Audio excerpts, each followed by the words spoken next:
Hi there, and welcome to Functionally Fit with Jenn Rice. I am super excited for our guest today on this episode.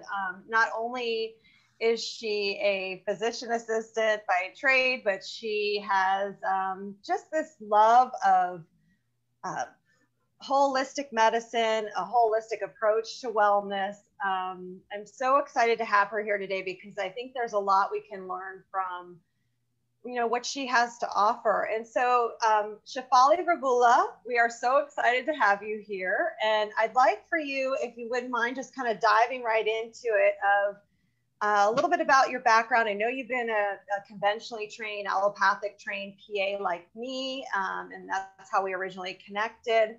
But your story is a little bit different in how you came into learning about holistic medicine. And I'd love for you to share that with folks. Sure, yeah. I feel like my background goes on forever. Just tells you my age. um, I've been and then no. So, stop me because I can really ramble when it comes to my background. I've been a PA for a long time, I think more than 20 years, conventionally trained, and went into bone marrow transplant, believe it or not, in Seattle at the renowned Fred Hutch Cancer Research Center. I learned a lot about inpatient care, in hospital care, took call in-house, lots of acuity. And then what happened was I was rounding and I got a page. This is back in the pager days of your dad's having a heart attack. Okay, so I'm like, what? He's 54? He's thin?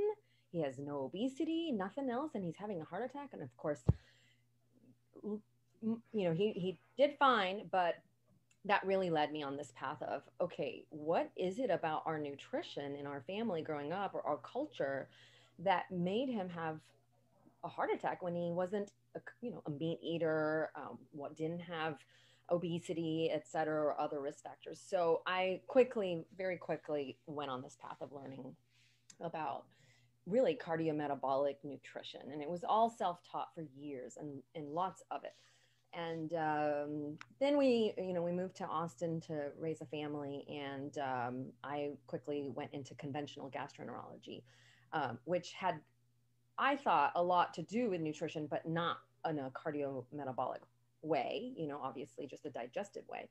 And, worked there for years off and on, and just learned great conventional GI, which I love. I love that field. But I did decide to be a stay-at-home mom for a part of that time. And when I did that, I couldn't do that for very long. I mean, I don't know if any of you have tried to be a stay-at-home mom, but it's like the hardest job ever. So I had to figure out some other avenue to help my, just what else I wanted to do. So I started teaching cooking classes, and I started wanting to bring my culture, particularly of the West India area, and my other culture, my husband's side of the family, which is South Indian culture. And I wanted to bring that to the masses because I knew that Indian food was really just there was only one area of regional Indian cooking that was really well established in the United States. So that led me onto the cooking instructing path, food writing, recipe writing, etc. And then I realized one day,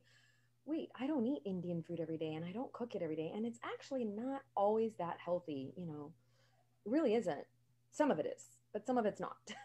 And so I started teaching food as medicine, found a colleague that was trained in integrative medicine from Dr. Andrew Weil's Institute, and also IFM trained. And so she and I would do these joint cooking classes where I did food as medicine, that culinary application, and she did sort of the evidence-based background behind, the healing spices and turmeric and whatnot. And, and I was still studying nutrition on my own and slowly started getting functional medicine trained. And so that's where that was. And I went back to GI, and the pandemic happened sometime after that. And I got furloughed from that job, where I actually couldn't even really implement what I felt and believed was the holistic. So you weren't doing really holistic care in the GI practice necessarily, other than, I mean, I have heard that some practices offer I don't know, powders of, I mean, I don't do GI, but I know that like different powders have maybe come into play a little bit, but other than that, not really, right? No, and you know, having gone to conventional GI conferences, and you know, I understand where they're coming from. It is a very, as you know, conventional medicine is very therapy based, treatment based, fix the problem, put the band-aid on it. Right. But no time really to dig deep and do the root cause. I mean, it's really a function of the model that we're in, you know. And it's patch it up and get it back out there. I wanted to, before we went too much further, I wanted to go back to your dad a little bit as far as, was he eating like a standard American diet, or was he eating, you know, Indian food, or was he, or like the American, you know, like, what do you kind of contribute, or do you think it's like, it was like a lifestyle switch type of thing for him, or what do you think led to it? Really great question. At the time this was 20 years ago, I was very perplexed because he was vegetarian, and you know, in PA school or in med school 20 years ago, there's nothing taught about nutrition whatsoever. And even to this day, I've spoken to some PA students and med students. There's still not really much taught, you know, generally speaking. But it turns out he was a carbitarian, which happens to be a lot of Indians that are vegetarian, and maybe non-Indians that are vegetarian too. We tend to have carbitarian vegetarians sometimes, which are not as plant heavy, but as flour and refined starches heavy. So that's really what it was, plus high stress. Those would be the two factors I would think of for him. So definitely the stress. Now, did he implement new things in his life after that, and with your help? And then did he kind of take a totally different way of health, or how did that look for him? As with most patients, and probably most, you know, I was just listening to Dr. Gio Espinoza on male urology and men's health, and on Dr. Fitzgerald's podcast, and you know, the whole, and the field that I'm in now, which I'm going to get to, but men typically, this is totally a generalization, but you know, tend to wait to take care of their health, tend to wait for self-care until they have a diagnosis. So he had the diagnosis, you know, and certainly made the changes, but they went away over time. You get comfortable. Habits, you know, habit formation creeps back. Yeah. Such a big piece of what is holistic medicine or integrative medicine or functional medicine or whatever you want to call it,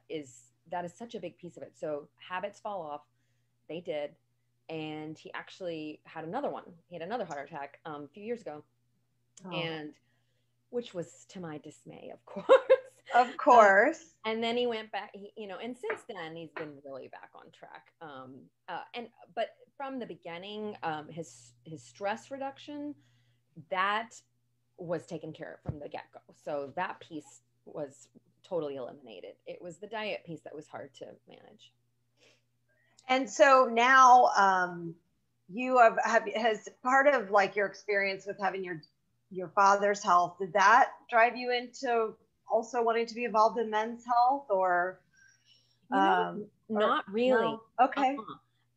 Where I'm at now is a complete chance that happened because of the fact that the pandemic happened and I was furloughed from my conventional GI job. I was already trying to bring in functional GI into that practice, which was very hard to do when it's hard to do that in a very large scale practice, insurance model practice. What I did do is a ton of nutrition with my patients, but that was just simply, you know, get people off the standard American diet, get people thinking about food sensitivities, perhaps get people thinking about habit change, a lot of coaching. So it was really restricted to just that, which, you know, you probably don't get that in a lot of conventional GI anyway. So I was happy that I could do that. As a PA, you know, I got 30-minute visits. It was great. So 30 minutes, you can accomplish a lot of that. That is fantastic. But so tell us how you, you know, with the cooking, did you find that, because in reading some things on your website, it really felt like this was sort of like a heart mission in a way for you that you found with cooking? And did you find it, I mean, I know it's you of course enjoy, and there's a lot of responsibility and service in being a PA, but when we find other things that light us up, I think that that also makes us better at, the other job, because, you're kind of just having a more, well, I guess you say holistic approach for your own life, right? So do you find that cooking filled some kind of gap for you, or? It did for a really long time. It was such a creative outlet, just to create recipes, because I was already an avid cook, following a ton of recipes, collecting cookbooks. I'm still a member of a cookbook club that we meet monthly, and I have, I don't know, 200 cookbooks or something. I'm in my cookbook. Oh my goodness. Wow. Yes, please. Wait, so if you're listening, she's showing us her bookshelf, and it is like, those are all cookbooks. Yeah. Oh my goodness. Oh my goodness. That's wonderful though. Well, there are more. There are more. You're like, there's a wing on the house. And now you've written your own cookbook, right? And I have not written my own cookbook. Okay. Is that on the agenda, or the vision board, or the, okay. But it's been on the agenda for almost 10 years and I haven't done it. Because we were speaking of the creative outlet with cooking. So I would follow a bunch of recipes, and then I would create and write my own recipes. And that was fun and creative, but also technical writing, if you will. So you get the creative writing when you write the head note and the sub note, but you get the technical writing when you're calculating and, figuring out what goes with what and how much, and you retest, and it can be really, it's just very rewarding, I have to say. Yeah. So very balancing for me, but exhausting. And so at the end of 10 years of doing that, I'm like, okay, I think I really want to go full force into food as medicine and go back to GI and bring this really to patient care in this model of chronic illness that I just am, it's so frustrating to me. And so that's why I went back into medicine more fully. And I'd still do some cooking classes on the side, but it's really a small percentage. And as far as when you were teaching cooking and using spices, I know I wanted to ask you a little bit about spices that you feel like, because cooking, I think for me, cooking Indian food would be a little intimidating. Now I know I can buy a jar of something off the shelf and bring it home and like put the sauce in, but to actually add the spices myself, it's a little intimidating. And I was thinking maybe some of our listeners, if they wanted to like dip a toe into spicing up, certain dishes, whether it's, chicken or noodles or whatever it might be, do you have certain spices that you feel like they could start with? Yes. Okay. So depends on the goal. If we're talking about anti-inflammatory, healing, nutrient density, powerful for your health, those spices are the warming spices like turmeric, ginger. By the way, did you notice I said turmeric, not turmeric? Oh, that's so good, because I always say turmeric. Everybody does. Okay. Like, did you guys forget there's an R there? Turmeric. Oh. It's happened for years, ever since the beginning of when I started teaching cooking classes. And turmeric wasn't even that popular then. So it's funny. But it's same thing with chai, because people will say, I want a chai latte. And it's like, that's like saying the same thing twice, because chai already has milk in it. Oh, so it's a chai tea. Yeah. Or, yeah. Okay, that's great. No, this is good. So turmeric, I know she's like, get it right, people know. Please help me. So ginger, you said? I was taking some notes. Yeah. So ginger, turmeric are the warming spices. Cinnamon is absolutely fantastic healing spice. Padma Lakshmi, who is, the top chef, famous celebrity chef. I actually got to moderate her at an event at Texas Book Festival for her book, Healing Spices. And, so there are so many great books just on spices that you could go get, cookbooks or books, just to understand really how beneficial they are, dried or fresh. I'm talking about you just keep dried marjoram around, keep powdered turmeric around, keep, did I say marjoram? Yeah, I said marjoram. Yes. Some ginger around, keep some, all kinds of cinnamon. There's, believe it or not, several blends of cinnamon that you can get. They're also amazing. Now, do they have to be like organic, or they have to be like they could be the ones in the bottles that are flakes, and does it, yeah, or how do you know what's like if you go to the grocery store, or how do you know if you should be buying like what's that spice, McCormick, and or that's the brand. Or, yeah, or I mean, not to call out brands, but I'm just saying, like, does it matter the brands? Does it matter are you looking for something on the bottle to say? No, something? If you're not used to spices, I just want you to start using them. Organic would be preferable, but not as important as needing to be organic for your produce. So, I use the EWG guide for produce. Top 10, avoid, and top 10 to include. But, dried spices are usually not on that list. There may be a couple once in a while. Every year that list changes. So organic if you can. If you can't, no big deal. But use it as much as you can. And for certain things, I would love to source the best quality if you know of it. So I do feel like I know some sources for best quality for like turmeric and black pepper and things like that. But I think overall, I like Penzeys spices for the quality, for just generally speaking, for all spices. Penzeys, yeah, PENZEY''. I have no affiliation with any of these people. No, but it's great to because oftentimes, and I might be I'm like not a foodie, and I'm kind of a novice on if it's salt, it's like salt and pepper, but I'm interested in the spice thing. But I think some of us grew up thinking spice meant hot. Right. And so there's this negative somewhat, depending on how you react to, let's say, hot foods that are, and when I'm saying hot, like, breaking a sweat, it doesn't feel good in your mouth. Like some of us are more sensitive to that than others, but we're not saying that when you add spice to a food, it's not in order to, although sometimes it can create a reaction, it's more for enhanced flavoring and also this medicinal kind of effect, which do you know what certain spices, like if you just were to name one or two that like how they help with, like, do you know the physiology of how they work? Probably can't. Okay. I probably can't spit out the pathway, but but the anti-inflammatory pathway, we definitely know that curcumin which is the active component in turmeric. So that's an example. There is a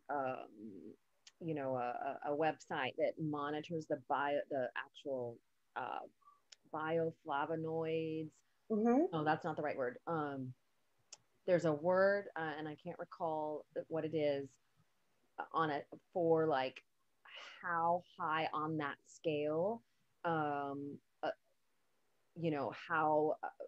healing or how beneficial it is, how much of that antioxidant property it has.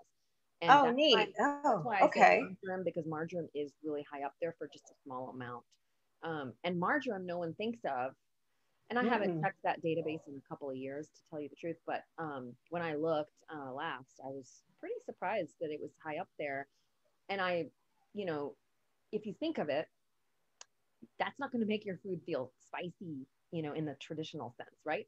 So one of my favorite recipes, that is a food as medicine recipe that's on my website, is just roasted cherry tomatoes in olive oil with powdered turmeric, so ground turmeric, black pepper, and marjoram, which isn't a classic combination by any means.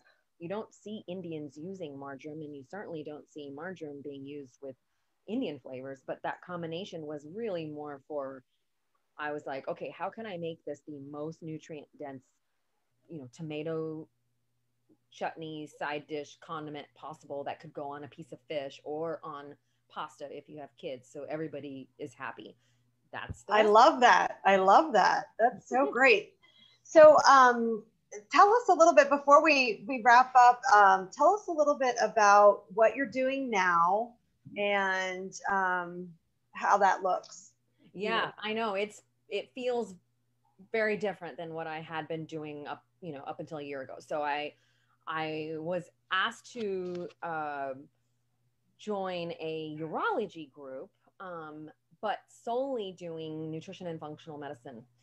And so I don't see conventional urology patients, in the sense I don't do conventional urology. So there's a whole team of PAs, MDs, doctors, clinicians that do conventional urology at this practice, and they send me their patients that could benefit from a holistic approach to their urology conditions. And why urology? So everyone always asks that, because we have found, and they have found, before I got there, they had a health coach first, then a registered dietitian, and then me. So they found that all these young men, 30s, 40s, coming in with low testosterone symptoms that don't have a primary care doctor, they don't go get their annual checkups. And lo and behold, the urologist is like, well, you have high cholesterol. Oh, I just checked an A1C on you. You're also pre-diabetic, in their 30s and 40s. And this is male infertility patients, male low testosterone patients, and erectile dysfunction. So a lot of young men with, male urological health concerns that happen to have all this stuff. So they send them to me. And the idea is the patients will come to see me because they want, they either want to lose weight, or another example is prostate cancer patients that need to lose weight to get a better outcome after their surgery, right? Mm-hmm. So I'm seeing a lot of patients for weight loss, but I'm finding metabolic syndrome, and I'm finding prediabetes, and I'm finding a role for preventative cardiology. And so this is kind of coming full circle for me because of what we talked about in the beginning with my dad and cardiometabolic syndrome. And I'm just like, wow, it's just happened for me. So I'm really loving it. I feel like we're making a difference in a lot of these patients. So it's been. And what is your practice? Is it where is it located? And yeah, we're in. It's based out of North Austin, so it's northaustinurology.com. And the podcast that we have that goes along with that is Armor Men's Health Podcast, Armor Men's Health Podcast, and it is completely on an insurance model. So I'm doing functional medicine on an insurance model, which has proven to be difficult because it is, can be challenging to do that breadth, as finding that root cause in short visits. So it's just building a little at a time. And so, we may have to look at other models to figure it out. To be able to really, yes, that makes sense. And I think, that work sounds fantastic and is actually probably where the future of medicine really has to go for people. Yeah. But one thing that I was thinking of when you were talking about the erectile dysfunction and low testosterone, so often I hear patients or even friends or people I talk with, talk about getting hormone replacement. And part of me has to really hold back because it's usually not something I'm taking care of. But when you dig back and you start looking, is it coming from the adrenals? Everything seems to be rooted in insulin resistance and fixing that insulin resistance. And when you're following that all the way back, it's when you're talking about thyroid, adrenal, all of these sex hormones, getting that in check can sometimes rebuild that whole cascade. Because there was a time for sure that I would have thought, oh, I absolutely need some kind of female hormone. I don't even know, whatever it would be. But once I fixed my food and actually worked on, the insulin resistance part of it, the rest of the hormones started to come along and play nicely with each other, right? So do you see that when you're correcting these metabolic or getting them on a better eating plan that the other levels tend to, because it wouldn't be normal for, or it's not like very common, I would think, for men in their 20s and 30s to just be like, oh, we're just all like now genetically low hormone, you know, there's something driving that, right? Something is driving that. And it's a big part of it is diet for sure. Lots of standard American diet, lots of high carb, sedentary lifestyle perhaps, but stress and sleep are huge. And so if we can fix those, the diet and the stress sleep are where my big interventions are typically. And then we see change. We see outcomes. We're seeing results. Are you also doing coaching? Sorry, I wanted to ask it. Are you also doing coaching, or is it one-to-one, like in office patient care? Do you all do it online too? I guess I'm kind of. Yeah. Good questions. It's still all telemed for me. Okay. And it's just me right now. We definitely need a health coach or two, and we may need another one of me as well. I am running group visits now to be able to manage. Sometimes I'm saying the same thing to lots of people. So the group visit, I don't know if you know about that model. Yes. Yeah, I've heard of that. Yeah, I've heard it can be really helpful sometimes for patients too, though, to be in a group. Yep. And they get a little bit more out of feeling like they're not the only one kind of going through this. Do you see people throughout Texas, or just in your throughout Texas? I mean, well, it's been local to this point.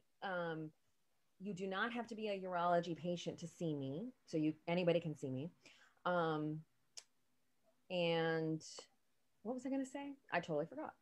That's okay. We were talking about the group visits and yes. So we're about to launch a very special sort of 4-week prostate cancer group visit. And that'll be in the late spring or so. And then I have so many other things lined up. There's just so much to do and so much to see. Urology is not as niche of a specialty as I thought. I mean, it is quite broad because, again, this is holistic medicine. So it's all interconnected. Yes. Yeah. I think this is great. And it sounds like you found your, it's amazing how a career can take these shapes and forms. And when you think that there's like, when you had when the pandemic came and you lost that work, it's sort of like that one door closes, another one opens. And so it's kind of leading you to another place where your skill, and, it's hard to remember that when you're actually going through it. But when you look back, you're like, oh, okay, I get it. So we're gonna finish up here by just saying, if people wanted to learn more about you, in the show notes we'll have your website and contact information and some social media that you do, because I know you post some great looking food too on your Chef's Kitchen part. And I just really appreciate you being here. I think that part of this podcast, well, really the whole mission of the podcast is to help people prioritize and optimize their health using functional medicine and wellness techniques. And also, nutrition is a big part of that. So you definitely, I have a lot of work to do on the spice area. That will be my own personal homework. And I challenge anyone listening to look into what you have. I know your website has lots of certain suggestions, and gosh, you just have a wealth of information to share. I hope you'll come back and maybe, share a little bit more about recipes and for sure. And yeah. I have some online